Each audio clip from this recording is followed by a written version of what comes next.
तो नमस्ते दोस्तों, आप सच कहें ओम जीवन में। तो दोस्तों आज मैं इंडियन इंटरनेशनल साइंस फेस्टिवल में आया हूँ।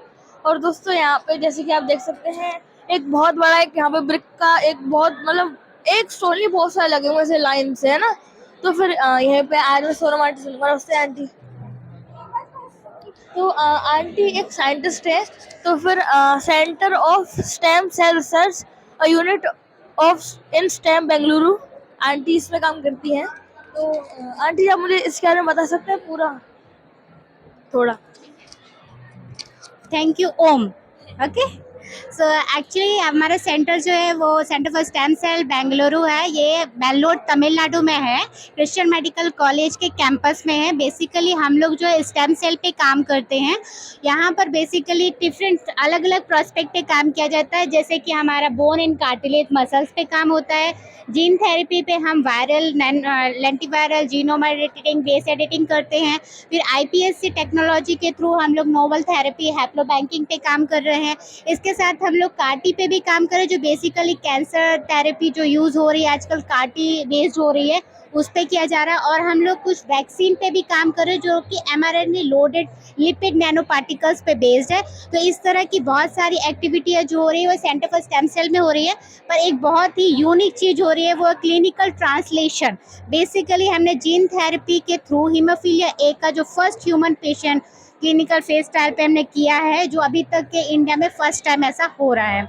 जो बेसिकली डॉक्टर आलोक श्रीवास्तव जो हेड ऑफ द सीएससीआर हैं, वो इस पर काम कर रहे हैं। और अभी तक हमने 4 पेशेंट को ट्रीटमेंट दे चुके हैं, जो कि 2022 जून से स्टार्ट हुआ है। ये बेसिकली हमारे कोलैबोरेटिव इंस्टीट्यूट है, कुछ इंटरनेशनल है, कुछ नेशनल इंस्टीट्यूट है। हमारे इंडस्ट्री के साथ भी इस तरह का कोलैबोरेशन चल रहा है, ताकि हम इन पे काम करके जो भी हमारा प्रोडक्ट बने उसे हम मार्केट पे ला सकते हैं। तो आंटी जैसे कि आपने बताया, तो फिर ये इस थेरेपी में होता क्या है? बेसिकली हम लोग जो है वेक्टर जो होता है वो इस तरह से जीन थेरेपी पे हम लोग लोडेड करते हैं। और जो भी पेशेंट जो होता है हीमोफीलिया पे अगर ग्रसित है वो, तो उस पर एक टाइम ट्रीटमेंट देते हैं। फिर उसका हम चेक करते हैं कि क्या वो पेशेंट पे इम्यून रिस्पांस बढ़ा है कि नहीं। और उसका जो हीमोफीलिया में बेसिकली क्या होता है, कट लग जाता है तो ब्लड आना स्टार्ट हो जाता है ना। तो बेसिकली हम अगर वो स्टॉप हो जाए, इट मीन्स हमने जो ट्रीटमेंट जो किया है वो वर्क कर रहा है। इस तरह का हम लोग आगे इफेक्ट देखते हैं। जैसे कि अगर मैं यहाँ पे कट लग गया तो खून नहीं निकलेगा? हाँ, अगर ये वर्क किया, अगर ये हमने एक टाइम सिंगल ट्रीटमेंट दिया है और नहीं निकला, तो मतलब ये काम कर रहा है। मस्त चीज है। अब मैं पूरा अंगूठा कट गया तब भी निकलेगा? हाँ, नहीं निकलेगा। मस्त क्योंकि चीज अगर है। किसी को ये होता है, ये बीमारी होती है, तो वो बंदे को अगर कट लगता है तो खून आता जाता है, मतलब वो रुकता नहीं है। तो उसे एक इंजेक्शन दिया जाता है और उसे वो हर महीने लेना होता है। वो मेडिसिन होती है, वो बहुत महंगी होती है। तो हम ये चाह रहे हैं कि अगर ये एक टाइम ट्रीटमेंट होता है, अगर ये इफेक्टिव हो जाएगा, अभी ये आया नहीं है, अभी ये रिसर्च चल रही है।